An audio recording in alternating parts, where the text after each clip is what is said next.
नमस्कार मित्रांनो, स्वागत आहे आपल्या GTS मराठी या यूट्यूब चॅनलमध्ये. या व्हिडिओमध्ये आपण ई पीक पाहणीच्या संदर्भात जे एक महत्त्वपूर्ण अपडेट आलेला आहे की जो महत्त्वपूर्ण GR आलेला आहे त्याच्याविषयी संपूर्ण माहिती आपण या व्हिडिओमध्ये जाणून घेणार आहोत. त्याआधी तुम्ही जर GTS मराठी या यूट्यूब चॅनलवर नवीन असाल तर GTS मराठी या यूट्यूब चॅनलला सबस्क्राईब करा आणि अशीच नवनवीन माहिती वेळोवेळी मिळवत राहा.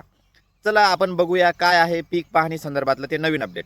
याआधी तुम्ही तर बघितलेलंच असेल तर शेतकरी बांधवांना आपली ई पीक पाहणी स्वतःच्या मोबाईलवरून लावण्याची मुभाही देण्यात आलेली होती.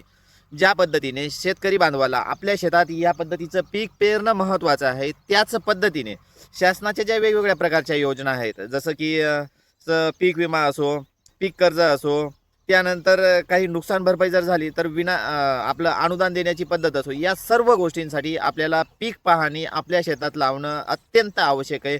त्या आधारावरच आपल्याला शासनाच्या वेगवेगळ्या प्रकारच्या ज्या योजना आहेत त्यांचा लाभ हा मिळत असतो. त्याच पद्धतीने आयात निर्यात धोरण ठरवण्यासाठी सुद्धा पीक पाहणी लावणं हे अत्यंत गरजेचं आहे. त्याच्या आधारावरच आपली शेतात किती पेरणी झालेली आहे, किती उत्पन्न येऊ शकतो यांचा अंदाज घेऊनच आयात निर्यात धोरण सुद्धा याच पद्धतीवर ठरवलं जातं. त्यासाठी ई पीक पाहणी हे अत्यंत महत्त्वाचं मानलं जातं. सुरुवातीला जर बघितलं आपण तर आपल्याला ई पीक पाहणी ही आपल्या महसूल अधिकाऱ्यांकडून म्हणजेच तलाठी बांधवाकडून अगदी मॅन्युअली पद्धतीने लावली जायची. त्यानंतर 2021 पासून मोबाईलमध्ये DCS ॲप डेव्हलप करून त्या अंतर्गत स्वतः शेतकरी बांधवांना 45 दिवसांचा कालावधी हा देण्यात आलेला होता. त्या 45 दिवसांच्या कालावधीमध्ये शेतकरी बांधव आपली स्वतःची ई पीक पाहणी स्वतः लावत असते.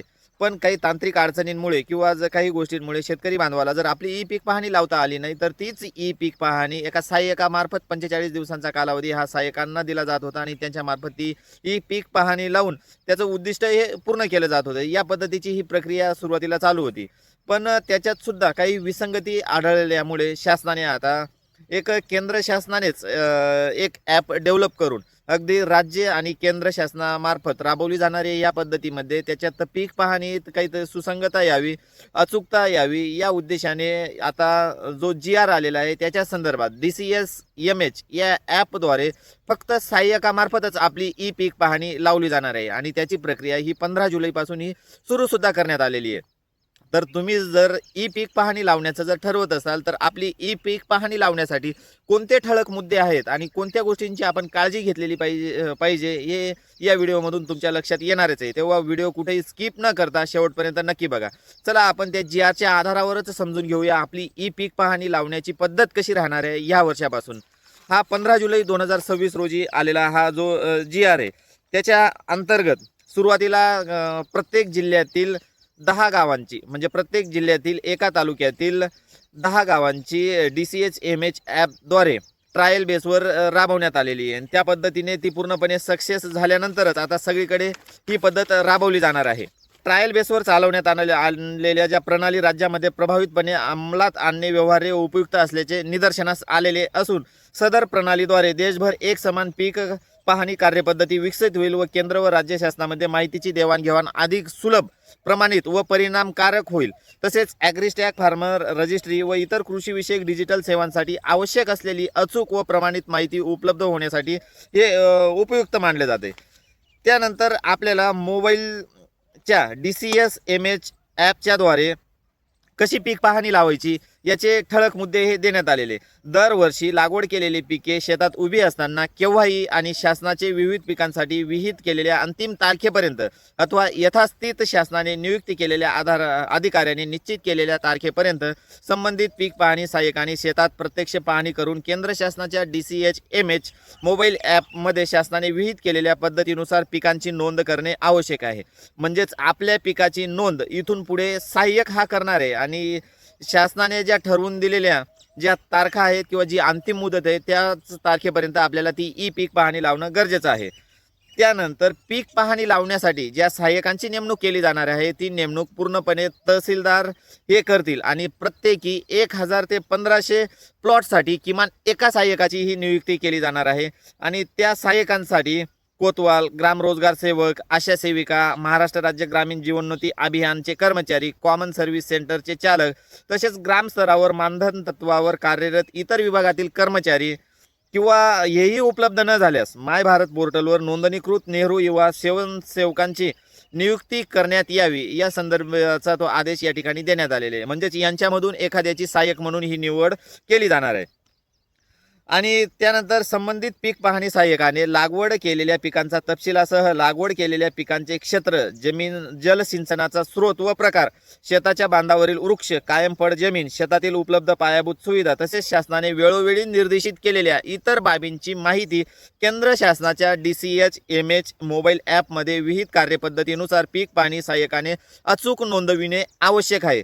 या गोष्टी आपण एक शेतकरी या नात्याने सुद्धा लक्षात घ्यायच्या. ज्यावेळी सहाय्यक आपल्या पिकाची नोंद घेतोय त्यावेळेस त्यांनी याच शासनाच्या जे निर्देश आहे त्या पद्धतीने आपल्या पिकांची नोंदणी केलेली आहे का याची सुद्धा आपण खात्री करून घ्यायची.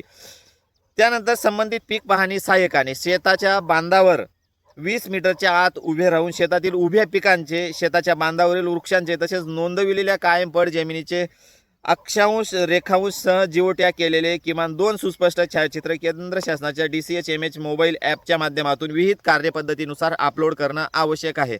म्हणजे ही जी पीक पाहणी लावण्याची पद्धत जी आहे, यापूर्वी आपण ज्या पद्धतीने आपल्या पिकाचे फोटो अपलोड करत होतो त्याच पद्धतीने सहाय्यकाला सुद्धा प्रत्यक्ष शेतकरी बांधवांच्या शेतात येऊनच आपल्या पिकाची ही पीक पाहणी नोंदवणं आवश्यक आहे. ती कुठल्याही पद्धतीने ऑफलाईन किंवा दुसऱ्या ठिकाणावरून नोंदवली गेली नाही पाहिजे. त्यानंतर पीक पाहणी सहाय्यकाने DCH-MH मोबाईलद्वारे नोंदवलेल्या माहितीची सत्यतेबाबत विहित नमुन्यातील स्वयंघोषणापत्र सुद्धा अपलोड म्हणजेच मोबाईलच्या माध्यमातून सादर करणे बंधनकारक राहील. जे पीक पाहणी सहाय्यक हा नेमणार आहे तर त्याला त्याची ती सत्यता आहे याच्या संबंधित स्वयंघोषणापत्र त्या ठिकाणी सहाय्यकाला द्यावं लागणार आहे. आणि पीक पाहणी सहाय्यकाने DCH-MH मोबाईल ॲपद्वारे नोंदवलेल्या सर्व पीक पाहणी नोंदीची 100% पडताळणी ही ग्राम महसूल अधिकाऱ्यांमार्फत केली जाणार आहे. जी पण पीक पाहणी सहाय्यक आपल्या शेतामधून लावेल त्याची पूर्णपणे पडताळणी हे आपले ग्राम महसूल अधिकारीच म्हणजेच तलाठी साहेबांमार्फत झाल्यानंतरच त्याची सत्यता पडताळल्यानंतरच ती गाव नमुना 12 म्हणजे 7/12वर नोंदित होणार आहे किंवा प्रतिबिंबित होणार आहे. या पद्धतीची पीक पाहणी ही लावली जाणार आहे. आणि पीक पाहणी सहाय्यकाने DCH-MH मोबाईल ॲपद्वारे नोंदविण्यात आलेल्या पीक पाहणी माहिती ग्राम महसूल पडताळणी अंती चुकीची अथवा वस्तुस्थितीशी विसंगत आढळल्यास संबंधित पीक ही पाहणी ही रद्द करण्यात येईल आणि परत त्या क्षेत्राची पीक पाहणी लावण्यासंदर्भात त्या ॲपवर ही सहाय्यकाला उपलब्ध करून देण्यात येईल. म्हणजे सहाय्यक परत त्या पिकाची पीक पाहणी त्या प्रत्यक्ष शेतात जाऊन नोंदवू शकतात. त्यानंतर ग्राम महसूल अधिकारी यांनी DCS वेबद्वारे प्रमाणित केले पीक पाहणीची माहिती गाव नमुना प्रतिबिंबित झाल्यानंतर तेच आपली पीक पाहणी एकदा का 7/12वर प्रतिबिंबित झाली आणि त्यानंतर सुद्धा आपल्याला जर काही त्याच्यात तफावत आढळली किंवा काही चुकीची माहिती आढळली तर आपली ती पीक पाहणी दुरुस्त करण्याची चालू हंगाम संपण्यापूर्वी मंडळ अधिकाऱ्याकडे DCS वेबद्वारे अर्ज हा करता येणार आहे. ही गोष्ट या ठिकाणी शेतकरी बांधवांनी लक्षात घ्यायची. त्यानंतर जी आपण पीक पाहणी दुरुस्तीसाठी जो अर्ज दिलेला असेल मंडळ अधिकाऱ्याकडे प्राप्त झाल्यानंतर शक्य तितक्या लवकर चालू हंगाम संपण्यापूर्वी सदर अर्जाची दखल घेऊन नोंदीची पडताळणी करण्यासाठी संबंधित मंडळ अधिकारी आवश्यकतेनुसार प्रत्यक्ष शेतात भेट देतील किंवा अर्जदारास त्या संदर्भात पूर्वसूचना देतील आणि आवश्यक चौकशी व पंचनामा करतील. पडताळणी अंती नोंद चुकीची अथवा वस्तुस्थिती विसंगत असल्याचे आढळल्यास संबंधित पीक पाहणी नोंदणीमध्ये आवश्यक ती दुरुस्ती ही करण्यात येणार आहे. त्यानंतर पीक पाहणी सहाय्यकाने DCH-MH मोबाईल ॲपद्वारे नोंद केलेले तसेच ग्राम महसूल अधिकाऱ्याने पडताळणी करून सत्यापित व मंजूर केलेली पीक पाहणीची माहिती जोपर्यंत ती वस्तुस्थितीच्या विरुद्ध असल्याचे सिद्ध होत नाही तोपर्यंत सर्व शासकीय योजना व लाभ जसे की पीक कर्ज, पीक विमा तसेच शासनाने वेळोवेळी अधिसूचित केलेल्या इतर कृषी योजनांसाठी वैध मानण्यात येईल. त्यानंतर सगळ्यात महत्त्वाचा मुद्दा म्हणजे फळबागांच्या संदर्भात या ठिकाणी आलेले आहे. जे आपण आपल्या फळबागा आहेत जसे की काजू, आंबा, पेरू, चिकू इत्यादींची वेब ॲपद्वारे एकदा नोंदणी झाल्यानंतर संबंधित फळबाग शेतामध्ये अस्तित्वात असल्याचे गृहीत धरून पुढील सलग 3 वर्षे पुन्हा नोंद करणे आवश्यक राहणार नाही. 3 वर्षापर्यंत आपोआप आपल्या फळबागांची नोंदणी ही एक प्रकारे आपल्याला रिन्यू होईल हे म्हणता येईल. म्हणजे आपोआप त्या फळबागांची नोंदणी आपल्या 7/12वर लागणार आहे. तथापि जर आपल्या शेतामध्ये त्या फळबाग समजा नष्ट होणे किंवा त्यातलं पीक बदल करणे या संदर्भात जर काही झालेलं असेल तर त्या संदर्भातली सूचना आपल्याला सहाय्यकाला देणं हे आवश्यक राहील. म्हणजे सहाय्यक आपल्या पिकाचा हंगाम संपण्यापूर्वी आपण जे पेरलेलं पीक असेल त्या पिकाची नोंद सहाय्यकामार्फत लावणं हे आपल्याला आवश्यक राहील. तरच ती आपली नोंद 7/12वर येणार आहे.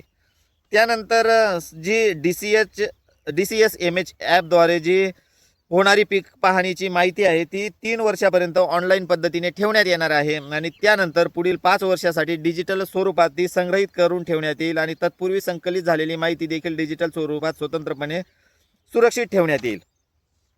या पद्धतीची सर्व काही निकष आणि माहिती ही देण्यात आलेली आहे की पीक पाहणीचं जे पद्धत आहे ती कोणत्या पद्धतीने राबवण्यात येणार आहे आणि जी पीक पाहणीची जी लावलेली असेल आपण ती शेतकऱ्यांसाठी राबवण्यात येणाऱ्या विविध शासकीय योजना, सेवा व लाभ यांच्या प्रभावी अंमलबजावणीसाठी तसेच शासनाने वेळोवेळी निश्चित केलेल्या उद्देशांसाठी संबंधित विभागांना उपलब्ध करून देण्यात येईल. म्हणजेच काय, ज्यावेळेस आपण एखाद्या पिकाचा पीक विमा जर काढला आणि पीक विमाने जर ही माहिती शेतकऱ्यांची माहिती मागवली तर शासनामार्फत आपली माहिती ही पीक विमा कंपनींना सादर करण्यात येईल. अशाच वेगवेगळ्या योजनांसाठी जर संबंधित विभागाने ज्यावेळेस आवश्यकता असेल त्यावेळेस आपली माहिती त्या विभागांना ही प्रसारित करण्यात येईल. तर हा एकंदरीत जो 15 जुलै 2026 रोजी आलेला पीक पाहणी संदर्भातला जो GR होता त्याचं संपूर्ण विश्लेषण किंवा संपूर्ण माहिती आपण या व्हिडिओच्या माध्यमातून पाहण्याचा प्रयत्न केलेला आहे. तर तुम्हाला एकंदरीत या GR बद्दल किंवा या पीक पाहणीच्या पद्धतीबद्दल काय वाटतं हे कमेंटच्या माध्यमातून नक्की कळवा आणि अशाच नवनवीन व ताज्या व्हिडिओंसाठी GTH मराठीला सबस्क्राईब करा. धन्यवाद मित्रांनो.